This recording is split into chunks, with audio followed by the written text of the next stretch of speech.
Welcome to the Dork Forest. Jackie and her pals will never bore us. Shameless confessions about our obsession will make us laugh and smile. So let's explore the Dork Forest and dork out for a while. Hello and welcome to the Dork Forest. I'm Jackie Cation. I'm your host of the Dork Forest.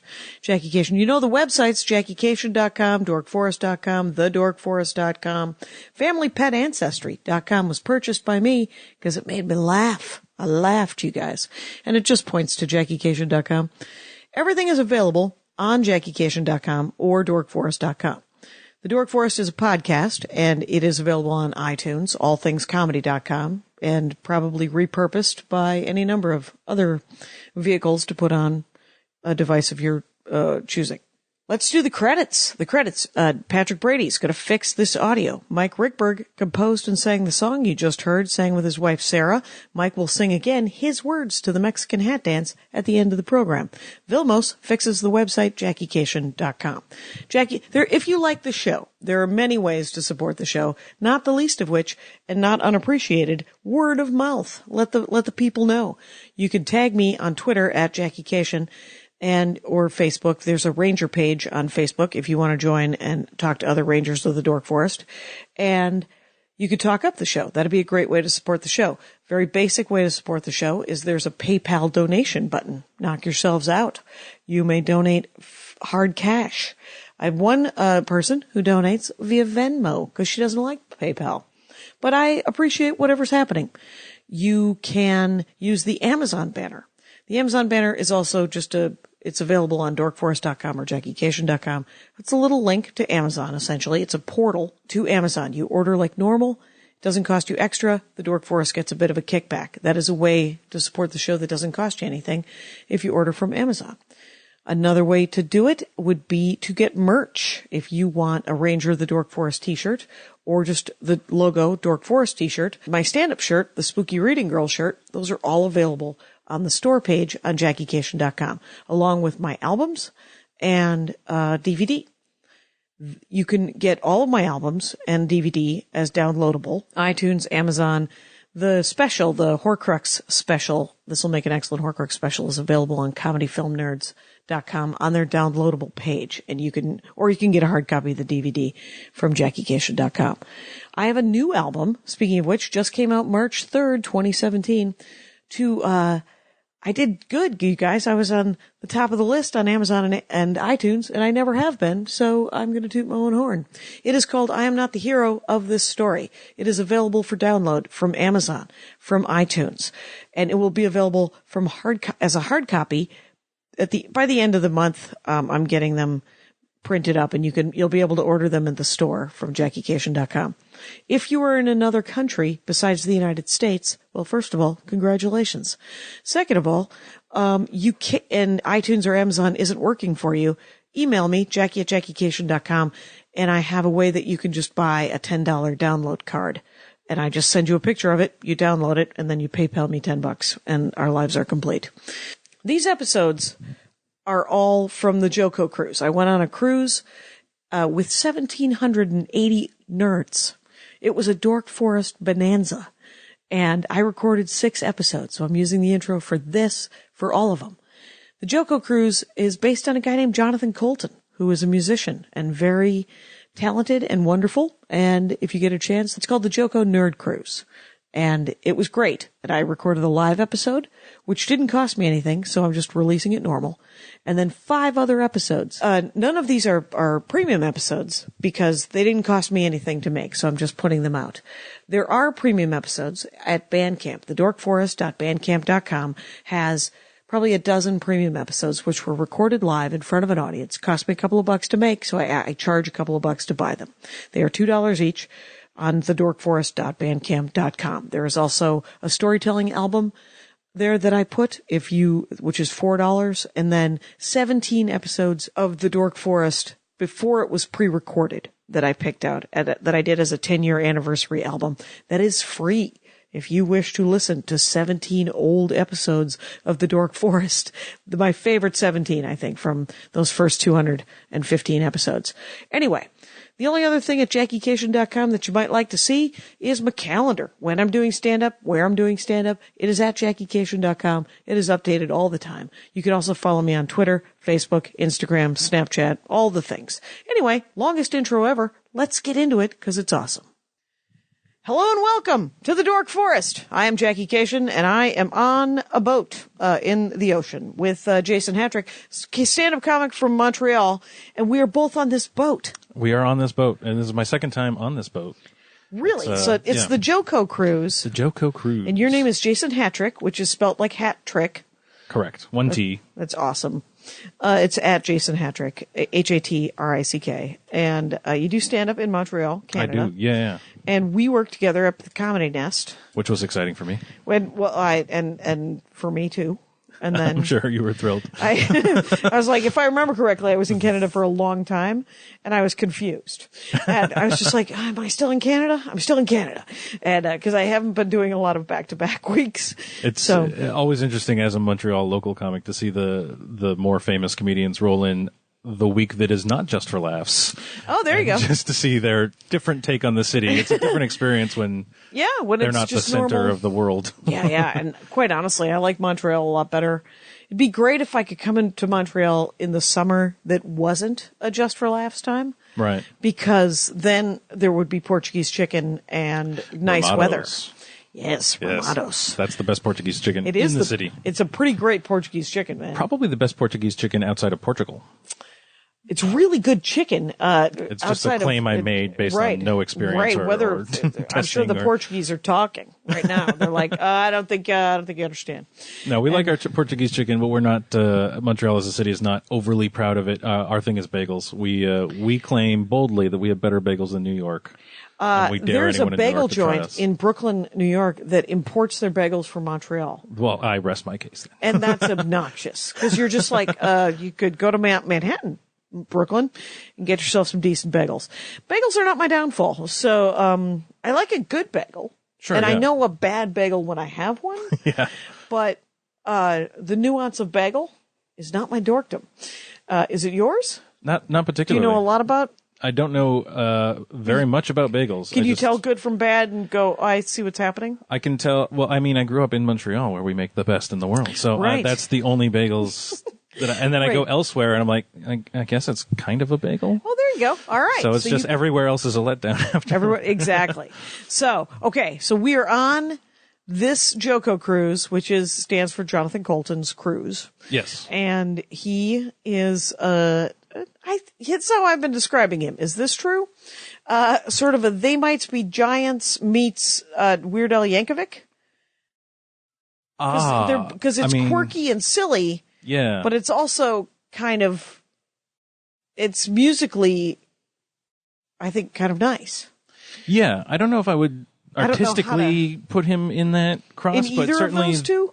there's definitely overlap in the people who like They Might Be Giants and the people who like Weird Al will also like Jonathan Colton. It was as close as I could come to try to define, because he's not doing what either of them are doing. Right. He's kind of doing his own thing. They referred to him in his early days as the internet's troubadour, because it was just him and a guitar, and his songs are often silly and goofy and about robots and monkeys, but also very heartfelt, and there's real emotion behind them, and they're lyrically and musically good songs. Right, so it's got that going for it. And this is your second Joko cruise, or? This is my fifth. Oh my gosh, turns out Jason Hatrick enjoys, do you enjoy cruises or do you enjoy Jonathan Colton? Because these people, quite honestly, when I got on this boat, I was like, oh, these are my people. Yeah. I could have 1,700 new friends, it turns out. And that's why I keep coming back. The people like me who have been on this cruise many, many times now, we all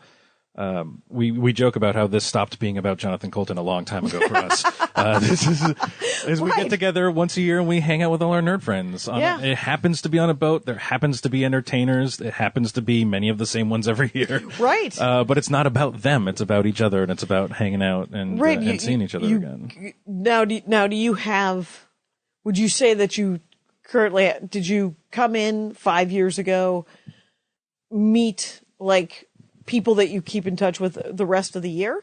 Yeah, we all hang out on social medias together, and if I'm ever in Boston, I'll say Boston Sea Monkeys, which is what we call ourselves. Right. I'm in down? Boston. Who wants to hang out? Who wants to grab lunch? And you end up with a very wide net of couches to sleep on when you're visiting places. If you need a crash pad, I'm sure everyone's like, of course I have a guest room. Of course I have a couch. Knock yourself out. Inevitably, as a burgeoning comic, I want to eventually hit LA and try and do the rounds in LA. And I've got at least 3 places to stay when I get there. Oh, that'll be great, actually, because in Los Angeles, you're like, you can stay for a week and a half. You can stay for, I think, when a buddy of mine moved to Los Angeles, I said 2 weeks. You can stay for 2 weeks. And he had a closer friend who told him he could stay for a month, but his wife kicked him out after 3 days. Okay. And, so that'll throw a wrench in your plans in a hurry. It will. And he was just like, 2 weeks, you said? And I said, a month. You can stay for a month. And he was actually a really good, sort of guest.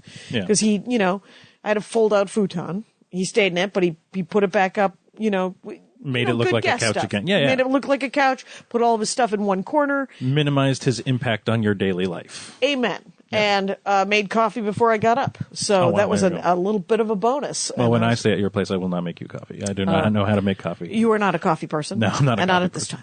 I also wasn't formally invited. I just did that. It could happen, Jason Hatrick. We will possibly this Joko cruise will make us the friends that will say you could come and stay with us.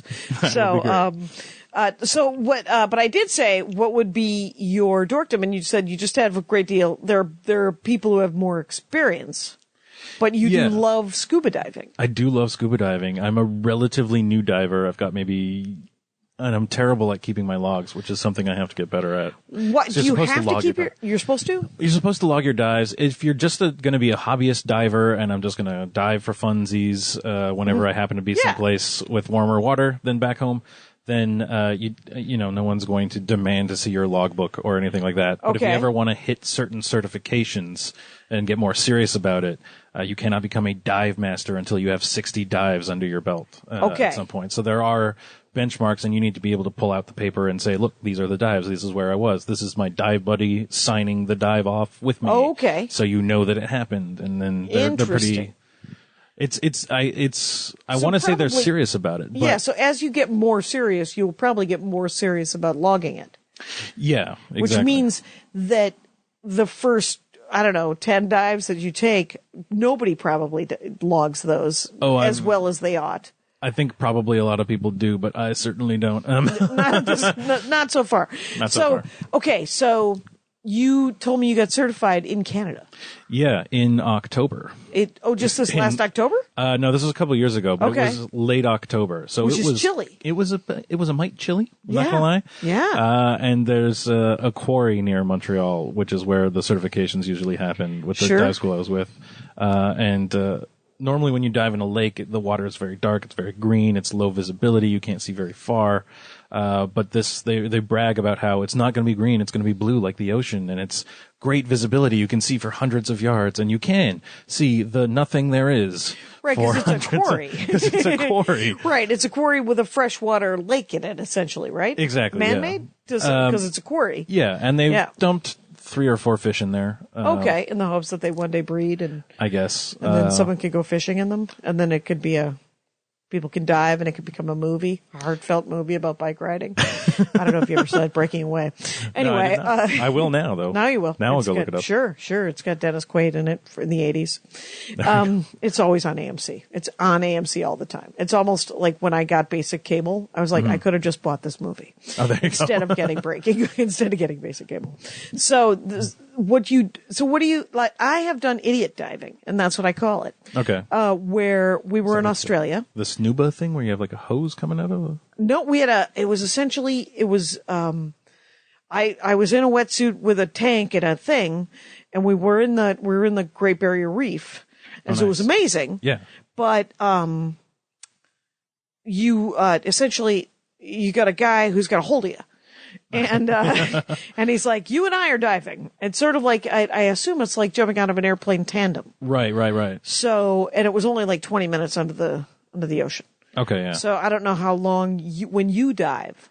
I did my longest dive ever a couple weeks ago, actually, because I I cheated and pre-tanned for this trip. Is that what I've been telling people? Because immediately before coming on the Joko cruise, I was on a comedy tour through Central America with a group called Comedy Abroad. Okay. Where we perform for expatriates and tourists and take their money and funnel it to local nonprofits that build educational programs for the kids, because they get a lot less schooling than we do in North America. Okay. So they try and build extra schooling projects specifically geared towards getting them trained for the tourism industry. You essentially get expat Canadians to pay for their own local schooling of the communities they're living in other countries. Because they come in with, Canadian expats or American expats or European expats. They're from all over. Right. But bunch of whitey magoos. Exactly. Which that's what you call white immigrants as expats, I've learned. Yeah.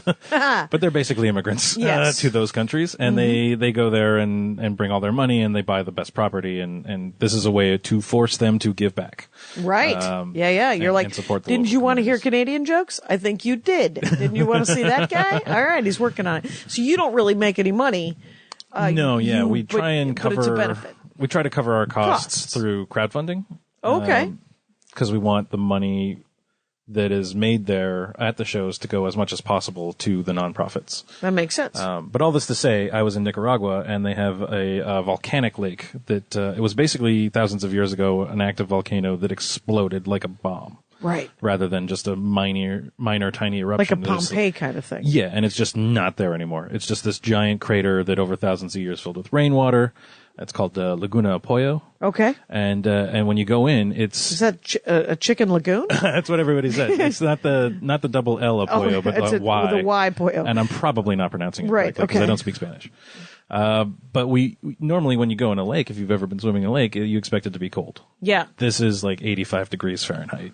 Really? It's like because there's still some heat under there? Warm pool water. Because there are still thermal vents from the volcano that are just, and you get under the water and you feel it, and there's like a little jet of hot water coming out. Weird. Yeah, it was pretty cool. Yeah. And there's silt at the bottom, and you just like stick your hand in the silt to disrupt it, and bubbles will come out because there's gases trapped under there from these vents. Oh, that's really cool. Yeah, it was. Yeah.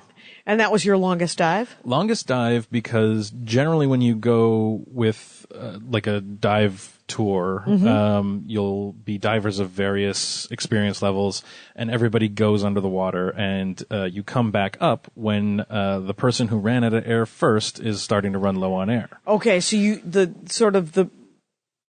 go down together, you come up together, and so it's the least experienced gets to run sort of that. Yeah, whoever is burning through their air the fastest. Right. And has the worst air management. Which is part of the skill? Is something to learn? It's a little bit, I think it's a little bit physiology, it's a little bit biology, it's a little bit how hard you're exerting yourself. Okay. I am a very lazy person, so I swim very slowly, and am generally, like, even when I'm just on land living my life, I breathe slow, deep breaths rather than lots of short, frantic ones. Okay. And that means that when I'm under, I'm using less air when I'm underwater, so my air will last longer than most people. Okay. Unless they're particularly experienced divers and they've also learned that skill set. So I'm usually coming back up on those group dives, looking at my gauge, saying, well, I've still got 1,400 PSI. Like, that's almost half a tank. I'm still fine. Right. This is shorter than I want it to be under the water. Yeah.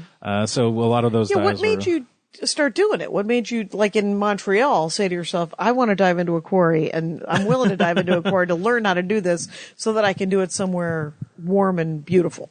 Yeah, it was definitely with the goal of doing it somewhere warmer and more beautiful, for sure. But it was just one of those things I kind of always wanted to do, which actually ties back to Joko Cruise in a way, because when I did my first one, which was the Joko Cruise 2 in 2012. Okay. It was the first time I ever went scuba diving. There was like a Discover Scuba Diving thing that Patty offers. Patty is the certification board. Okay. One of them. PATY or? PADI. PADI. And it's an international organization that sort of regulates and says, well, if you want to be safe when scuba diving, these are all of the things you should follow. And these are the test parameters you should be tested on in order to be a certified scuba diver. Oh, okay. So standardization does. Exactly. Yeah. And it's not law per se. It's just a regulatory board, if It's you will. the suggestion if you want to not try drown. to not die. Yes. And there are others, but that's become by far the most ubiquitous is Patty. And so they have a program called Discover Scuba where they say, you've never scuba dived before. That's fine. We're going to put you in all this gear. We're going to put you in a swimming pool. And you're going to dive in a swimming pool. And when you get used to that, then we're going to take you out into the actual water and you're going to go with several guides so that everybody is being kept close eye on, and you'll go maybe 15, 20 feet underwater and dive around a bit and just to get a feel for it and see if you like it. Okay. And then if you do, maybe you go get certified, and then maybe it becomes more of a part of your life. Right. If you end up liking it. Yeah. And that's what I did on the Joko cruise the first time I went out. I said, I'm going to be down south. I want to swim with dolphins, which I did in Curacao. Wow. I wanted to, and that was a disappointing thing that we can talk about. Yeah. Why was it? I've never wanted to swim with dolphins because I always felt like I was bothering the dolphins. Yeah. But I don't know I had the opposite desire going in. I was like, I love dolphins. They're obviously going to love me back. I'm going to commune with the beast. I am going to get my best friend Flipper. It's all going to come together. It's like when I play with dogs, but it's smarter than a dog. Right. And dogs are pretty smart. So it's going to be like a real bond that I have with this animal friend. Yep. And then you get in the pool and you realize, oh, I'm just another toy that its trainer is telling it to push around in exchange for fish. Ah, there you go. Yeah, I may as well have been a ball at that point for all I cared about my presence in the water. Right. They were just working for fish. Yeah, okay. Exactly. Yeah, well, that is a little disappointing. Yeah, but I have to give them credit. They have a good way of doing it because they're pretty good sports buddies. Their dolphin pen at this particular place we were at actually was a carved out section of the coast, but it gave out onto the actual ocean, and they would open the pen and take them out, like lead them out in boats. So they were semi-free range dolphins in the sense that if they weren't happy there, they could just swim away any Tuesday they wanted and never come back. But they did because they get fed. Right. Because free fish. Yeah. So that made me feel less bad about swimming in a tank with trapped dolphins, because they're not really trapped at this one particular place. Yeah. That is great. So. But that was that was definitely a week of firsts for me, because I had just ended a 5.5-year relationship. Okay. And by I had just ended, I mean had one ended on me. Right. Right. Not always by choice, the ending of relationships. So I'm sitting there. Well, it wasn't the wrong move by any means. It needed to end. But I was in this sort of funk at home saying, what could I do? And I learned of the Joko cruise. And I said, oh, that looks like exactly the kind of community that I would get along with. And, and that would welcome you. And this is a thing that I should do one day. And then as soon as I said I should do that one day, the flash went off in my head. I'm like, I no longer need to ask anyone's permission. Right. I'm a grown adult and I'm no longer partnered with anybody. I can just go now this year. Yeah. This could be that day. And so the thing about the Joko cruise that is fascinating to me is that, so we're on this boat, and we've been on it now a day and a half, essentially. And we left San Diego, and the other ones have always been East Coast, right? Yeah, always in the Caribbean. Okay. This is the first West Coast one. Okay, and so did you leave Florida? Yeah. Florida, usually, I think it was Port Canaveral.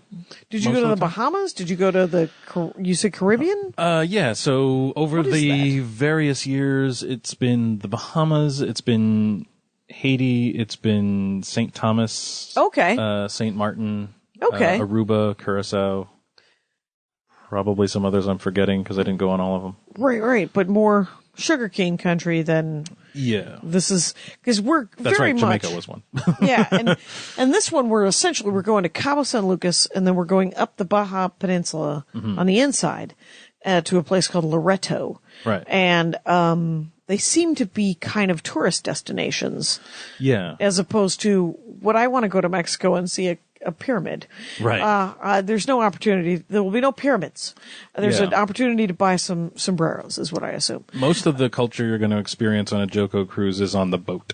and it's nerd culture. It's nerd not culture. local Andy culture. Ashcraft having the time of his life running some games down in the Vista dining room having game night. Yeah, And for sure. play testing his games and having, he's had, and he's psyched because, he does these conventions that are board game conventions. And so, he usually gets some people to come to them.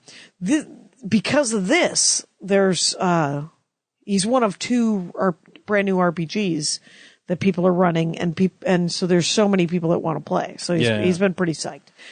And every year I've been on this, the game room is always 24 hours, and there are people who clearly don't leave the whole time. They spend the whole week in the game room. Right, I'm going to play that game, and then I'm going to play this other board game, and we have already learned a game. And then, plus we got to meet, people that made, the guy who invented Eberron for D&D. Nice. His name's Keith Baker. And Oh, he's on this Keith. ship. Yeah.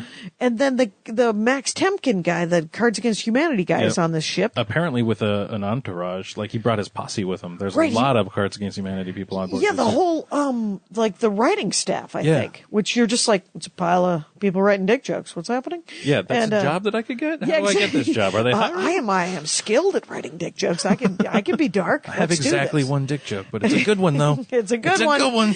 And I bet you if they stuck you in a room with a typewriter, you too Eventually. you could come up with some more very dark jokes. I ran a comedy open mic for 3 years. I've heard some dick jokes. Right. I'm pretty sure I can And repeat. you know how to punch up some dick premises. There you I'm go. pretty sure. And so what I want to know is, so you did the Quarry, and then where did you go from there? Was it just Joko Cruises that you've done? Because you said you've done 60 dives? No. 60 No, is what you you need need to be 60 a is what dive you master. need. Yeah. And where are you at, do you think-ish? Because I haven't logged them properly, I think I'm at about 12 or 15 Okay. in that ballpark. Yeah. Okay, so 12 times, though. Yeah. And do you own your own wetsuit and tanks? No. That sounds like something you do after you have 60. Yeah. Kinda. If you're like an instructor or something, and Because and you're then you diving could just every rent weekend. the stuff, and it's the same. It's And- part of the renting of the going under, right? Exactly. If I were going to dive in Montreal all summer long because I'm giving courses or something, I'd probably want to invest in getting that stuff. But since I'm always trying to dive in warmer waters and where there's more to see, I don't want to lug all that stuff on an airplane. Right. I mean, that's just you're paying for luggage then. Yeah. In addition to all of it. So what about It's become very rare to own your own tank too, because the tanks need to undergo inspection every so often. Okay. To make sure all the seals are still good and there's no rust anywhere and it's everything is still. And does the technology has got to get updated? And you're like, if you rent your tanks, then you get the latest tech, hopefully. Yeah, I don't know how much tanks have really changed that much in the last, 20, 30 years maybe. Okay. The regulators have changed, which is the contraption, because the air in the tank is highly pressurized. Okay. And is it entirely oxygen? Or is it a mix? No, it's a mix. And mix is one of the things that they certify you for, too, because they'll build a mix that's more nitrogen. They call it nitrox. Okay. And that's designed to keep you underwater for longer. That you can do longer dives and you can do deeper dives. It's better for your cells or something, or It breathes a little bit differently, and you sort of have to breathe a little bit differently when you have it, is my understanding. But so there is a certification process to just get used to it. Okay. But because I don't fully understand it, but the way just from science background I have, I imagine if you're bringing it in and there's less oxygen in every breath, then the oxygen that's in the tank gets used up more slowly. Oh, interesting. Is my hunch. Okay. Yeah. Well, who knows? But there's definitely a cocktail of molecules that has to be created for the tank. Yeah, for sure. And so how long? Like, how big is a tank? In terms of like actual size, or in terms of in the terms air of that actual goes- size, and It's probably 2.5 feet tall. okay, and you have it on your back. Yeah, and they're heavy. And they're heavy. Yeah. Because it's a steel tank. Like, Yeah. that hasn't changed. They can't make them out of plastic. Right. Okay. And because they don't know if it'll last as you get. And how deep How deep have you gone?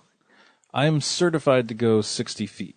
Because Okay. I have the first level, which is open water certification, which means I can go diving. I don't need an instructor present. I can just go diving with a dive buddy.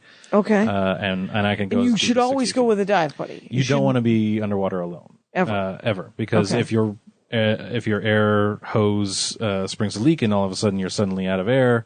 And you're 60 feet under? Yeah, then your buddy has an extra regulator that you can put in your mouth and breathe off of his tank. And then you So can... each tank comes with 2 hoses, kind of with an extra regulator? Yeah, that's right. You've got your primary, which is the one you're going to be using most of the time, and you've got your spare. So Okay. if the regulator breaks, you've got your spare. And if the okay. air source is the problem, then you've got your buddy's spare. Because you can't just come right back up. From 60 feet? Right, exactly. And it's not just I have to make it that far. It's as the longer you're underwater, you're building up nitrogen in your bloodstream because of the mixture of air you're breathing and because of the different pressure that you're under. Okay. And the deeper you go, the more nitrogen you build up, to the point that if you're too deep, you get something called nitrogen narcosis, where you basically get high off of the level of nitrogen because there's less oxygen in your bloodstream compared to the nitrogen, so your brain is getting less oxygen, which is akin to like... Why would you want that? You don't want that. that. You don't want that. So well, I mean, some people sniff glue, right? So some people want that. Yes. But okay. But it's a problem when you're that far underwater. so Because you're super then far underwater and it's sort of an accident if that happens? it's kind of unavoidable if you're going to go to a certain depth, which is why Okay. you need certification to go to a certain depth to say... Oh, to be trained to sort you of deal with it, or Yeah, it'd be like scuba diving while very drunk. If Okay. you know what you're doing and you're an expert diver, you're not driving on the highway, you're not putting anyone else in danger. It's your own prerogative if you want to go down there and scuba dive really drunk, but just be aware that it's happening to you. right, that can't help your buddy. That's not good for your diving buddy if Not you're so drunk. much. Unless both of you say, "Let's take our lives into our own hands." Exactly. Have 5 or 6 shots and then dive.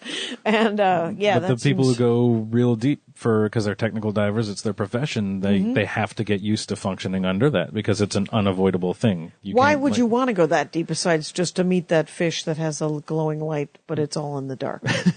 Remember that fish? Yeah, the anglerfish. Yeah. Yeah. That's It's, I think, Nemo or something.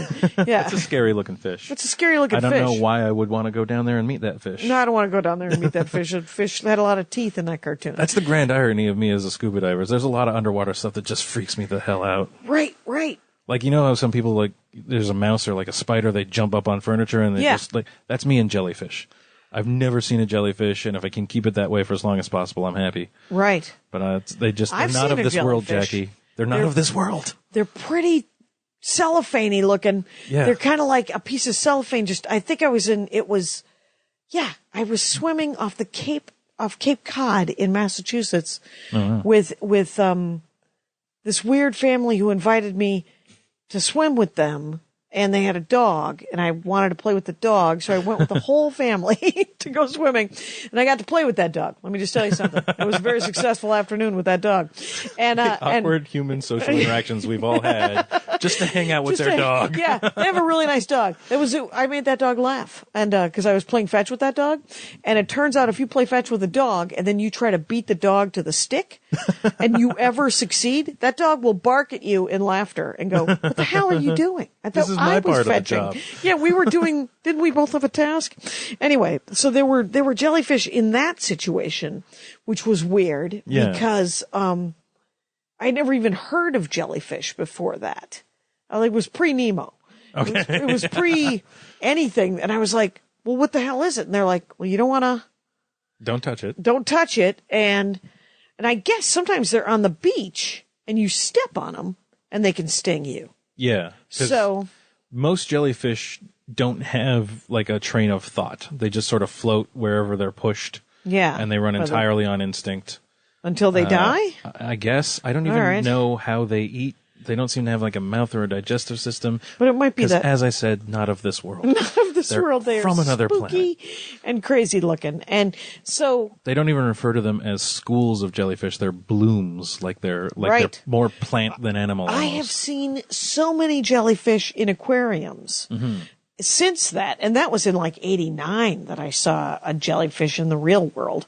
And then I didn't see him again until I went to like a fancy aquarium, right? Right. And I remember going, yeah, that is weird. And then I saw Nemo when they're jumping on the tops of them, and I'm like, I don't think that's a thing. No. I don't think that's a thing that can happen. I met on this comedy tour I just did, I met this dive instructor in Potrero, Costa Rica. Okay. His nickname is Risky. Always wanted Risky. to dive with a guy named Risky. Yeah. What on earth? Yeah. Yeah. So he's telling me about sometimes they get jellyfish in that area, but they're not the kind that stings. And to prove it, he will grab a jellyfish and rub it on his face. And I said, I don't care if it's not stinging me. There's no way you would ever get me to do that. You're not rubbing a jellyfish on my face. No, right? And what if he has just trained himself to be able to take iodine? You know, remember in And The again, Princess his Bride? name is Risky. Yeah, so he doesn't care. Right. That guy's just out there. It's That like, guy. I don't know if this one will sting me or not. Let's find out and by putting it on my face. Oh my God, not on your face, you weirdo. Jesus. I'm with Jason Hatrick, by the way. It's at Jason Hatrick. And Hatrick. And Montreal Comic. And so now, which means that you have gone scuba diving in Montreal. Uh-huh. Outside of Montreal. In You've Ganawaka. gone Costa Rica. Costa Rica. Did do diving there 2 years ago, not on this trip. I went Right. diving in Nicaragua. Oh, that's right, Nicaragua. And I've been diving in various places in the Caribbean. With this sort of very cruise, right? Yeah. When you dash off to the Joko cruise, so the Caribbean cruising. Yeah. And Okay. I'm diving in Cabo San Lucas tomorrow. And tomorrow in Cabo, you're going to go diving. All right. So 1, 2, 3, 4 at least. And the Caribbean, clearly, at least probably That branches off 5 into, times. Yeah. Grand Cayman, St. Martin. That sounds at least 8 then. That sounds like you've done it at least 8 by definition. Yeah, and so, And- usually you'll rent you'll get a 2-tank dive, they call it. So you go out on a boat, you go down, you come back up, you swap tanks, you take some time to quote unquote gas out, which is just let the excess nitrogen in your bloodstream sort of evaporate out I your wonder pores. what the science is on the nitrogen, of why they'd want you to have more nitrogen than oxygen. when it's already you're building diving. up. Yeah. Yeah, because I gotta look that up. yeah, that is interesting because it's such a good idea to. Because the nitrogen can kill you. Right, and oxygen bars are a thing, or they were for a short term, Right, yeah. where yeah. people were just sucking in more oxygen because it was supposed to be good for you. And Yeah, give you I don't like know. a euphoric high kind of a thing. yeah, people are always looking for a high. And so I just did a Dork Forest about ayahuasca with Mike Kaplan. You know Mike yeah. Kaplan. Yeah, I've opened for him too. at Yes, the Comedy House. comic out of New York, and great guy, wonderful guy, loves the ayahuasca, has done it, he told me, more than 30 times, Wow. less than 100 in 2 years. Wow. Which means this isn't like the difference between 8 and 12 dives. This is the Right. difference between 30 and 100 times where you're paying $200 to $300 to do ayahuasca. Now, is that him just not wanting to tell you exactly how many? Because at that point, wonder. it hardly matters. Right, But right. how do you really not know? In An a additional span? 60. Yeah. Yeah. I might have done it 60 more times than I think I have. I can't be too sure. It's very hallucinogenic. Right. Yeah, it's almost, but I also was talking to somebody about who I might get to do, I think it's, I'm doing one tomorrow night with a guy who loves escape rooms. And he Okay. says he's done over 100 escape rooms. And the only thing he doesn't want to discuss is how much they cost. Because he does not want to do the math on that. That's fair. Even though when I think of the things I spend money on, you spend money on what you spend money on, you know? Yeah. I've never added up exactly how much one of these Joko cruises costs me. I know how much the ticket admission is. Right. And then And then you do excursions. Yeah. And Right, then 'cause there's there's the scuba diving, and then there's the flights down, and then there's the hotel the night before, and then Oh, there's right. And then there's booze all on of the alcohol that you drank all of the time every day. right, every day with the boozing. And then I don't know, the excursions, like I'm doing a spa day tomorrow because I'm on a cruise ship. Incursion. I'm doing an incursion. Yeah, I'm not going to Cabo. I've heard about Cabo. I don't care. I'm going to go to Loretto because there's supposed to be a kind of a town like food market thing that they're putting on for the cruise. Yeah. So I'm sure it's going to be a lot of opportunities for me to buy very specific Mexican dream catchers. But I don't know. But I think it's also going to be more town. I'll get to probably see a little more town. Probably. I've never been to Laredo. This is the first time that it's La Joco's on this side of the country, right? Yeah, and I've never been to Mexico, so I don't know how touristy Laredo is as a town. Is it going to be touristy or is it going to be Mexican? And Exactly. I want it to be Mexican because we're going to be in Mexico. But it'll be Here's good. hoping. My fingers are also crossed. Oh, yeah. That'll be great. Yeah. So when you go, like I've also never been on a cruise ship. I've never been on a cruise ship that wasn't a Joco cruise. Okay. Because I've imagined it, and I've said, all right, well, this is where all my friends are, and this is where all the community is, and all of these events that we do, and all of these shows with great entertainers like one comedian, Jackie Cation. Jackie Cation will be performing. Yes. And then I strip all of that away, and it just is basically a floating restaurant at that point.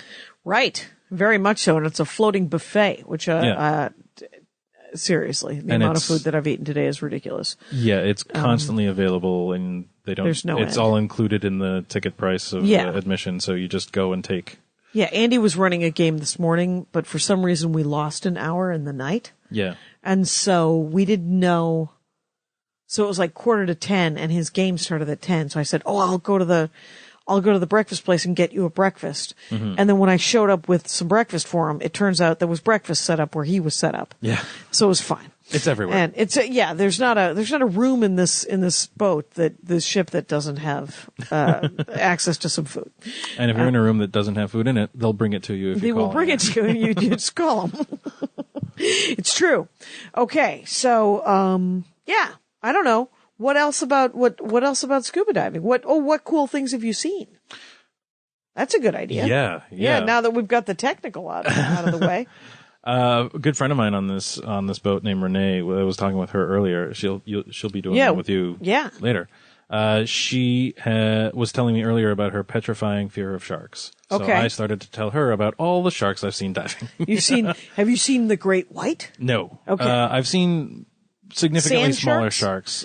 Dog sharks, nurse sharks, reef sharks. What was the middle one? Nurse? Nurse sharks. Oh, okay. They're also small-ish. Okay. Maybe 3 feet long. Okay. That's plenty of shark. That's plenty of shark. That's more shark than I want to get exactly. too close to. Yeah. But all the sharks I've encountered, if they get at all close to me, they swim up to me just enough to figure out whether or not they could take me. Or if I'm food, decide, there's a lot of metal on there, I don't want to eat that. And then turn around and go looking for something easier to eat. Wow. So they do come up and kind of sniff you. I guess, yeah. Yeah, or whatever the shark equivalent of that is. My understanding is that sharks have like a sensor sort of on the top of their snout it's kind of electromagnetic. Yeah. And that's sort of how they sense at things. Okay. So they can actually like detect things that are under the silt that way. Oh, okay. Like they have their own built-in radar almost. Yeah, a little sonar to find food that's hiding under the sand, maybe. Exactly. So I got to imagine if you're sensing electromagnetically, and I've got a giant steel tank on my back, I probably look bigger and meaner and scarier than I really am. Right. And you're already a pretty big guy. Yeah, I'm not tiny. No, which is part of what I like about diving is that once you're under the water, the goal is to be as buoyancy neutral as possible. So which means if I'm just there and I'm not swimming in any particular direction, I don't go up and I don't go down. I just stay at the depth that I'm at. Okay. Because I'm buoyancy neutral. Okay. That's the goal. And buoyancy is a thing that you control a certain amount with the weights that you have on your weight belt. Okay. The air that you put in your vest. Mm-hmm. And the air you put in your lungs. Like how deep a breath are you taking? So you regulate stuff that way. You make minor adjustments by breathing deeper or less or shallower. And is it just kind of like there's self-deprivation tanks? I mean, when you're under the water, is it, so that's what self-degradation tanks is what I keep self-deprecating tanks. Yeah. Where you just get in there and you just make fun of yourself Make fun of yourself for like half an hour and you're like, come on, man. And, that's how you get sympathy from an audience, right? And, is it the sensory deprivation that you kind of like, or the things you're seeing? As you pointed out, I'm not a small guy. I'm 6'1". I'm about 225-ish. Mm-hmm. And yet under the water, I'm as close to weightless as I will ever be. Right. So there's a more of a gracefulness to me, when I'm under there, cause. Oh, it feels kind of Yeah, like I go through I've been shopping with girlfriends and, carry this for me for a second. Sure, fine, no problem. But I'm trying to squeeze my giant awkward body through these tight things in between all the different clothes racks, and I've knocked over more of those than I can count at this point. But in the ocean, there's space. Yeah. There's space everywhere, and I'm weightless, and I'm like... Right, and you're not going to knock anything over. I'm not going to knock anything over. I can float. I just feel less clumsy. Oh, fair enough. Than I do on land. Fair enough. Yeah, so that's got all kinds of draw to it. Yeah, for sure. Yeah, that feels great. It's I think the one time I went scuba diving, it was because I've been snorkeling. Right. Had you done a lot of snorkeling previously, or? I did a little snorkeling. Very different experience in many. Well, I mean, not that different. It's not very different. It's just not as deep. Yeah, it's not as different as like cycling and mountain climbing or anything. But right. There's less to think about when you're snorkeling because you take a breath at the top and then you go under for as long as you can and then you come back up and take another breath. And you blow out the water on the top and you take another breath. Yeah, and there's nothing really to think about. And in scuba diving, you get to stay down, but that comes with its drawbacks, right? Like the number one rule of scuba diving is never stop breathing. You never hold your breath. What would happen if you did? So as you go up and down in depth, the pressure when underwater is going to change depending on your depth, and gases expand and contract when under pressure. So if you're at a depth and start to come up and you've held your breath, the air in your lungs is going to try to expand, but you're holding your breath so that it's not a flexible tissue, so you can actually like rupture a lung that way. Oof. Yeah. Which is that's even less fun than it sounds. That sounds horrible, and so even less fun than horrible. Okay, then. So noted. You always breathe. You never stop breathing, and then there's things to think about. I've been this deep for this amount of time, therefore I can't go straight to the surface because the nitrogen in my bloodstream has built to such a point that if I go up, those bubbles will also expand. Okay. That's what you hear the about. Bends? The bends. That's what the bends is. Yeah. And can the bends happen if you're down 60 feet? If you're down for long enough, yeah. Okay. Yeah. And, so typically what you'll do is you'll come back up and then you'll wait 5 minutes at about 15 feet deep. Okay. Every 15 feet you'll do a safety stop where you wait for 5 minutes. Oh, for your body to just sort of dissipate and exactly. regroup? Gas out is the term they use. Gas out? So the nitrogen... Sounds pretty. Yeah. And, I gas out sometimes in bed. My girlfriend gets upset, but, we try and keep it under the covers. Right. Keep it together. Yeah. And, so what, okay. So what, because I remember seeing coral and you're not supposed to step on it because it's alive. Right, yeah. And, and the colors can be muted underneath. Yeah. When it's weird, because like if you're above the water looking down with the sun shining on it, they can be brighter, and then when you're down underneath it, right there, they can be slightly. Are they brighter or are they not? Everything is kind of bluish, right? Because of the refraction of the light through the water. Yeah. So if you have like a GoPro, they sell filters that you put in front of the lens to counteract that, so everything would look like it does when you're above looking down. Okay. And also, that's what makes night diving popular with a lot of people. Because at night diving, you go under with your light, and that light is under the water, and it's not sunlight, and it's not coming from outside the water going in, so it's not more dispersing. direct. So it's direct. So you see colors at night with your flashlight. Have you done any night diving? I've not done a night dive. Okay. But ultimately, I do want to get the advanced open water certification, which is the next step up. Yep. And that permits you to go 120 feet deep. Right. And to do that, you have to do 4 quote unquote adventure dives. And one of those, is night diving. What are the other adventure dives? An adventure dive is we're not just going to go under and swim around. We're going to like do a thing while we're there. And sometimes it's taxes. Hilarious! Come on, comedy jokes, riffing. What? No, yeah. What would be? Adventure? One of them is night diving. One of them is wreck diving. Where you find a Titanic-y, yeah, but not. And depending on the size of the wreck, there's techniques you need to know. Like you need to make yourself a trail with string to find your way back out again, so you don't like get lost under there. That sounds terrifying. It can be. Yeah, I know. They make you. I get lost on this ship today, and we are not underwater, and there's maps every 150 feet. Right, yeah. Oh, wow. No, when you're doing the theory course, they show you a video on cave diving, which is Spelunking underwater? Yeah. Oof. And it's one of, when you're a kid and you see like those scary videos where they say, now we're going to watch a very serious video, and you see a kid getting hit by a bus because they wasn't aware of bus safety or whatever. No, but yes. Yeah, it's one of those. I think I must have blocked him out, but I know that somebody has showed me some horrible thing like that. Yes. It's one of those, but for adults, so it's even more terrifying. Yeah, because they're not hiding anything. Exactly. So you've got the guy who's like, I've gone under and recovered bodies from caves where they've carved goodbye messages into the stone because they knew they were running out of air and weren't finding their way out. And it's just, that's a nightmare waiting to happen. It sounds like a terrible idea. Holy smokes.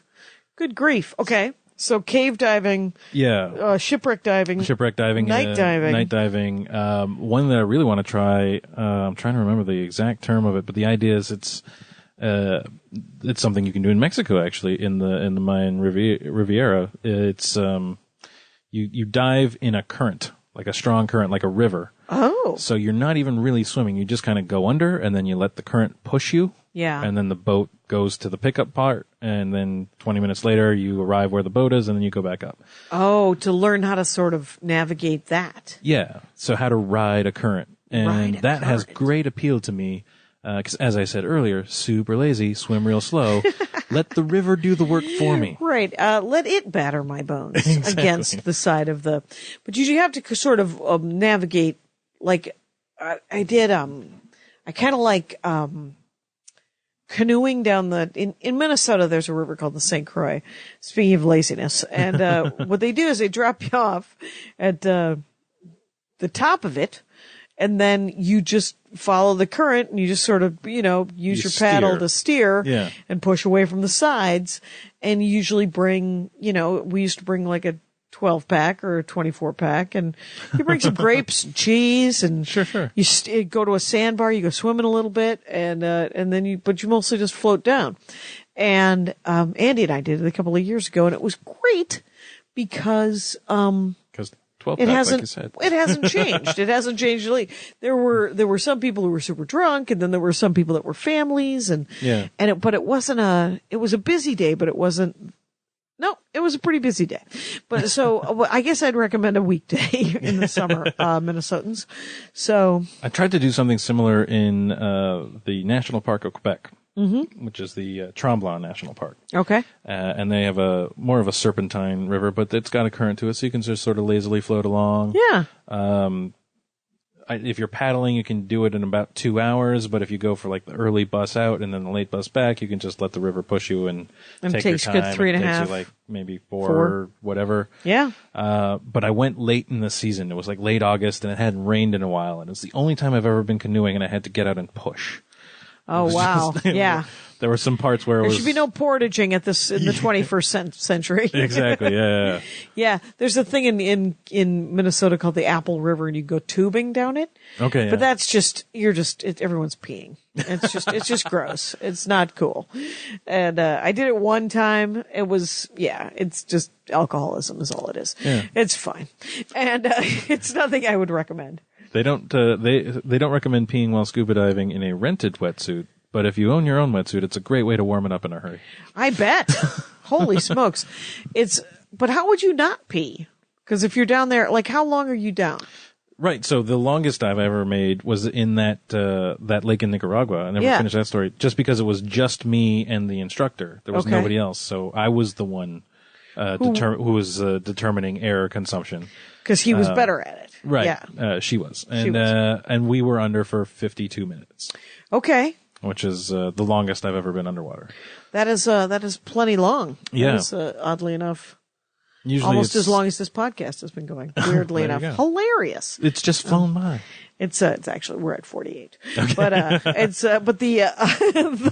but 52 minutes down. What did you get to see? Like, is she on a tour essentially? Is it like over there is where the Denny's is going to be? That'd be great. Atlantis. Almost. Yeah. Insofar as they're trying to build a reef under there, so they sunk some tires to build a reef on. Okay. Which was not super interesting to look at, but they Right, because it's garbage. You're essentially, like, okay. we saw some garbage. Right. There was definitely Purposeful, placed, artistic garbage. Artisanal garbage, almost. artisanal 2-liter Coca-Cola plastic bottles. Ooh. They do that place. They do a dive every Monday to go in and clean up as much as they can find. Okay. But this was a Sunday, so it had been a while. Right. But yeah, there's not a whole lot to see in that lake. Couple fish, but nothing spectacular. Right. Nothing like the last dive I did. And was it freshwater? Was that Nicaraguan Yeah, it's one? freshwater. Yeah. Okay. So you've done both freshwater and seawater. Yes. Or ocean water or whatever. That's right. Yeah. And you carry more weight when you're doing salt water because you're more buoyant in the salt water. Because of the salt. That makes Yeah. sense. Yeah. What's the coolest thing? I mean, those sharks, that kind of sounds like... Sharks were cool, but the coolest thing I ever saw was a year ago, doing a dive in, I want to say the Bahamas, I think. And there was a school of eagle rays, probably about 30 of them, that just started buzzing us. They swam right past us. Eagle rays are like stingrays, or? Yeah, bigger, think like 4-foot wingspan. Oh my gosh. At least. All right. And then a long tail, so like head to toe, probably 10 feet. Are stingrays, do they sting? I What do we mean, one of them killed Steve Irwin, so some of them do. Oh. That's that I don't know, Australian guy who was constantly poking crocodiles? Yeah. That guy. Okay. Yeah, and the next night I saw Norm Macdonald on Conan. He had a very insensitive joke about the alligator's response to the fact that a fish killed Steve Irwin. Like, it was supposed to be one of us that took him down. Right. That guy was constantly bothering us, and some stingray took him down. Yeah. But, I mean, Steve Irwin, if you've ever seen his show, is doing things that you're probably not supposed to do, which is poke the animals. Right. He was just like, we're trying to make the animals be more interesting. Yeah. It's reality television where the animals don't get to pick. Yeah. So they haven't signed the release. Exactly. They have just been forced into being irritated to turn into a Kardashian child, which is unfortunate. So that's crazy. So, yeah, though. the general rule of thumb when diving is don't touch anything and nothing will touch you back. Oh, there you go. Yeah. That's It's a good policy for life on land and society, too. Right. It feels super consensual. Yeah. Exactly. It's there's when you go to aquariums, and I've been to the Monterey Aquarium, I've been to the Long Beach Aquarium, I've been to the aquarium at the Mall of America in Minneapolis, which is in a mall, and shouldn't be great, and is great. It's really ridiculously great for some reason. That's fantastic. I don't understand. The rest of the mall is just, I believe, 4 of every store. It's 4. There's like 4 So they don't Old have Navies. like more interesting things in there. It's like the biggest mall in the world now, I think. It might be the second biggest. I think Dubai did something. Oh, that's possible. But that sounds like something Dubai would Right, do. right. Dubai's on board with Swarovski. For a while, Canada had the largest mall, West Yes, it Edmonton did. Mall, which I'd been to a couple times as a kid on family vacations. And was there a roller coaster? There was a whole amusement park, a small amusement park. Right. But then there was a water park with water slides. Yep. There was a dolphin show. So, aquarium of their own. Yeah. And then, as I understand it, the Mall of America said, wait, America doesn't have the biggest? Let's build an add-on. Yes. And they put a surpassed us. comedy club in it called the Knuckleheads. Oh, nice. For a long time. And now it's a House of Comedy, which is a Canadian company. Really? Yeah, it's, I've never heard of it. House of Comedy is owned by some guy named Steve, Okay. who owns a chain of comedy clubs up in Canada. He may not that's be the Yuck interesting. Yucks guy. I think he's a different guy. Mark Breslin is the Yuck Yucks guy. No, it isn't that guy. No. It's I thought his name was Steve, Maybe. and whatever. We'll figure it out. Yeah. Someone I'll is yelling eventually at come across their Steve. iPod. I'll meet Steve one day. You'll meet Steve. You work at the Comedy Steve, Nest. Book me. Book me, Right, Steve. please. Canadian comedian out of Montreal. Canadian comedian available for some stand-up comedy work in Minneapolis. Mark Breslin, while we're at it, you too. You too. I'll do your club too. whatever's happening, as long as you don't want 10% of my $100 gig, which he does. Yeah, well, the Yuck Yucks is not my favorite. I shouldn't say that on a recording that's going to go public, but yeah. Nobody's listening. No. And especially not Mark. And I will say this, is that I did not know that he did that until Maria Bamford at the Montreal Comedy Festival, when she accepted some sort of weird lifetime award, Okay. said, hey, I understand that one of your comedy clubs insists on a monopoly, and that's not okay.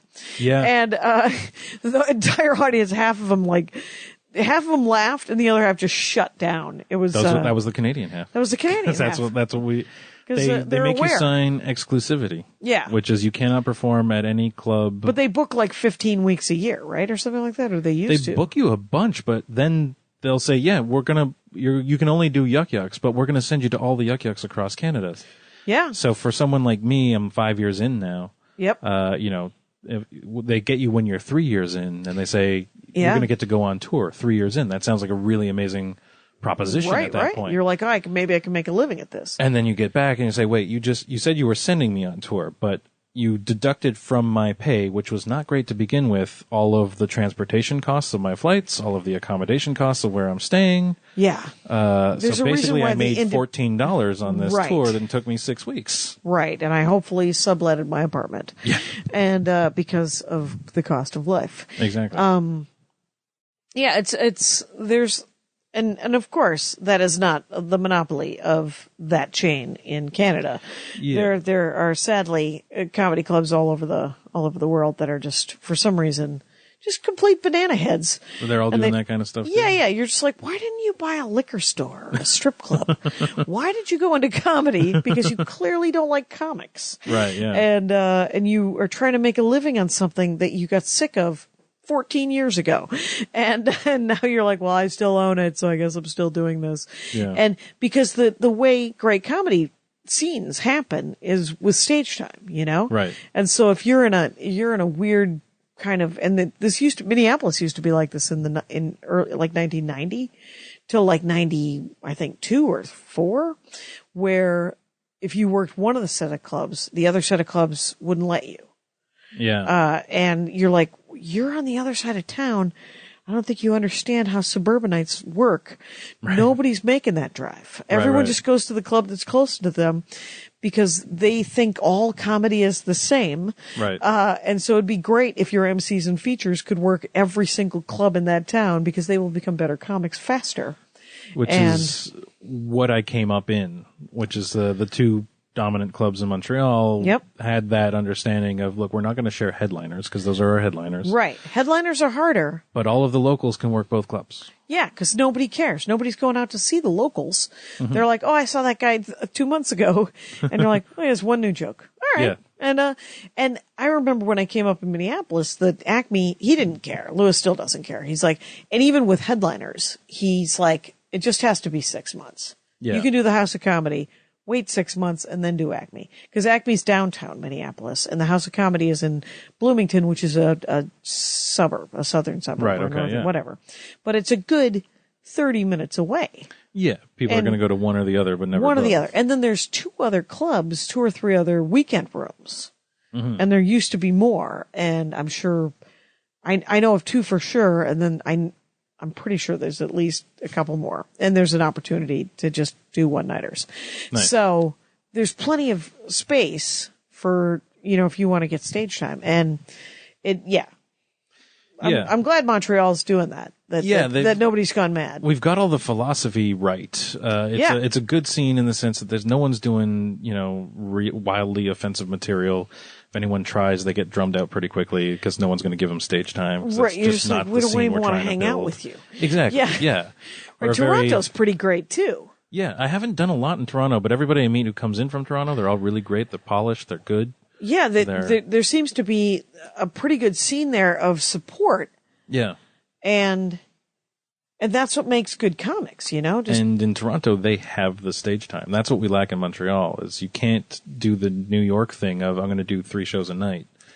There aren't that many stages. You can do 3 times a week if you're really pushing it. Right. And maybe more if you were willing to open a room. But And then we have, yeah. there's so much work involved in opening a room that because you said you ran an open mic for a couple of years, right? I was running it at the Comedy Nest. Yeah, I was okay. co-running it with another guy, and we'd swap off 1 week on and off. Right, because it's so much work. I mean, you have to It is, light yeah. people and sort of moderate and be aware. It was a ton of work, and we didn't even have to promote the show ourselves because the Right. club was doing that already. Yeah. So to start your own room independently outside of a club, and then you have to promote it and try and get people to come out to it. That's just. That's a. And then you're negotiating with the venue that's hosting you, and then And there's no money in it. I mean, you're doing it for stage time, and if you're hosting it every week, you don't necessarily get to work on bits. You don't get. Right. You get to write a lot of new material. Yeah. But you can't necessarily You work get on real stuff. good at crowd work in a hurry, I bet. Yeah, I bet. And it's crowd work and it's new material, but you can't hone that. It's Right, yeah. I know in LA when I end up spending a lot of time in Los Angeles and doing a lot of different venues, I'm like, well, I have to do these same jokes at least 5 or 6 times if I'm going to get the wording right. Right, yeah. And so I know you're the same 35 people that go to all the different cool kid shows. You're going to get to hear this joke again. Congratulations. I think in a situation like that, though, if they're going to all of the shows, they're big enough comedy nerds that they kind of know how it works. They know how it works, though they have some expectation of new stuff. Okay. Yeah. So there's not. But they understand. They're not necessarily the kind of crowd that's interested in seeing the progression from show to show and gaining. Maybe they are. Maybe I'm not. Maybe that's me going, yeah. oh man, I saw that bearded dude. Because if you're the kind of person who goes to all of the shows everywhere all of the time, you're probably the kind of fan that prides yourself on being a little bit behind the curtain, right? Right. Well, and I have gotten emails from people who have seen the bits progress, or who've seen me a lot, in a month or whatever, or 6 weeks, and then I got an email from a guy who said, "I love how that one bit is coming along," and I was like, "Yes." It is coming along. It's not there yet. It's not there yet, but I'm glad you recognize that. I say sarcastically, no. Ah, well. But Jason Hatrick, it has been an hour, just so you know. Wow. It is, we are at an hour, and you have done vital work, and you talked almost exclusively about scuba diving. I did, yeah. We did do some Joko. We did, yeah. We did the tiniest amount of stand-up comedy. The tiniest bit. Which I think Rangers like. Dork Forest, because there's always, I talk to so many comics that there's always some point where there's at least 2 or 3 minutes about stand-up. Right, yeah. Because that's what we think about all the time. If anything, maybe I provided a slightly new perspective as someone who's newer to the game than most of your guests. There you go. There you go. And we are on this boat, you guys. Hey, one last fun fact about Joko Cruise and stand-up for me. Yep. This is the very boat upon which I performed stand-up for the very first time on my very first Joko Cruise. really? Yeah. It's my 5-year anniversary. They had an open mic of some sort? There will be one this week as well, yeah. They have an open mic, and I signed up, and it was one of those, just like the scuba diving and the swimming with dolphins. I've always wanted to do this. I'm going to dare myself to do it. And I forced myself into doing a terrible, terrible set that I got them to take off YouTube finally. Oh my God, that's hilarious. I think we would all tell you that if you were going to do stand-up comedy, don't record it the first time. Yeah. Or record it, but just no one. Put it in a vault. Exactly. And then look at it and go, ha, I'm much better than this now. Yeah. So. I had forgotten that it was on YouTube, and then an aunt that I rarely see said, "Oh, we looked you up. Have you gotten better?" Oh my God. So I found the video she was talking about, wrote to the guy and said, "Could you get that down immediately?" Right, because I'm actually doing that now. Yeah. Because that's the thing about stand-up. It is very addictive. If you have an addictive personality for stand-up comedy, doing it once, whether you're good or not, you're like, oh, I need to do that again. Yeah. And then hopefully you get better. And you did, because we worked together at the Comedy Nest in Montreal, Canada, Quebec. And it's at Jason Hatrick, JasonHatrick. And thank you so much for being on the show. Thank you so much for having me, Jackie. This was a delight. And Rangers, you know the rules out there. Take care of each other. My hat, my hat, my hat. They're dancing around my hat. My hat, my hat, my hat. Well, what do you think of that? If it looks like a Mexican hat dance and it sounds like a Mexican hat dance, it's most likely a Mexican hat dance. So take off your hat and let's dance. Yay! Oh my God. Why don't we just call that as the end of the show?